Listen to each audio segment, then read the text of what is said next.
Salhamiano, Salhamia Hinyawi, Wadino Wadi Hinyawi, Hogbar Planero, Shamapotavika, July Hogbar Tangpitani, Superintendent, July Bidan Shaba Hansini, couldn't Hansini Tokotan Lukrok, Hogbar Play Eva, Keto Kleino, Local Position, Taboni Odorabo, Hogbar Planero, Keto Planero, Duda Mudu, Hakato Kamini Tokologi, Myro Boritomayo, Piaba, Takai Shalinaway, Takplaya, Wati, Wahambai, Myrok, Hamia Baika, Ketorabo Tiro Kumaka, Hanibai, Berano, Deramokotra Kolebeka, Keto Planero, Obohajorabo, Hogbar Planeri, Keto Planeri, Shamabozavika, July Hogbar Tangpitani, Superintendent, Sridamta, Bahake, or Deramon Kotoni Yakni, Katinai, they Havani, Boa Hake, said Savrano, Nahanai, Abronti, Hogbar Planero, Dadak Sidaki, Kok Lam Shalika, Superintendent. They Baushabaka, Junzala flight to Motoravo, Hogbar Tangpitani, Superintendent, Sridam does no money, Hogbar Planero, Belay, Hapulaja.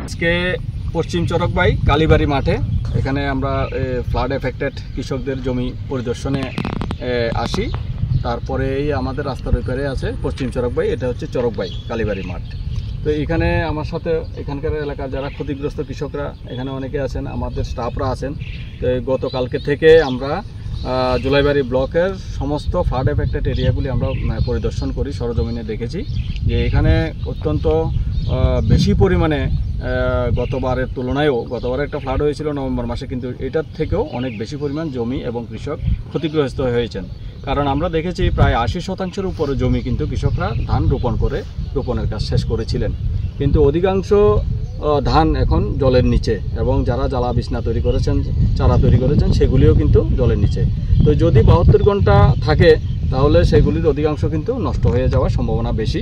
তো আমরা কৃষকদেরকে আবার পরামর্শ দিচ্ছি যে যে সমস্ত ক্ষেতগুলি চারা নষ্ট হয়ে যাবে তারা যাতে আবার নতুন করে চারা বসিয়ে সেগুলিকে যাতে আবার রোপণের জন্য ব্যবস্থা করেন।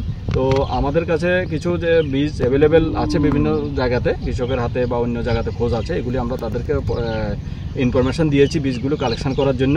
তো এটা আসলে খুবই বেশি ক্ষতিগ্রস্ত হয়েছে, যেটা মানে বলে শেষ করা যাবে না। আমরা দেখেছি সরজমিনে গোটে প্রায় আমাদের 3828 হেক্টর জমি আমাদের জুলাইবাড়ি ব্লকের আন্ডারে আছে।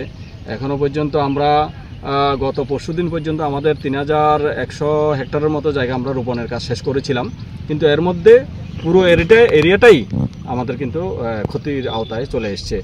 প্রায় এখন আমরা ক্ষতি নিরূপণ করছি, পরিদর্শন করছি, নাম নথিভুক্ত করছি, করে আমরা ক্ষতিগ্রস্ত তালিকা তৈরি করে আমরা দপ্তরের কাছে পাঠাবো, যাতে কৃষকরা কোনো যদি সুযোগ সুবিধা বা কোনো ক্ষতিপূরণ পেয়ে থাকে সেটার জন্য আমরা চেষ্টা করব।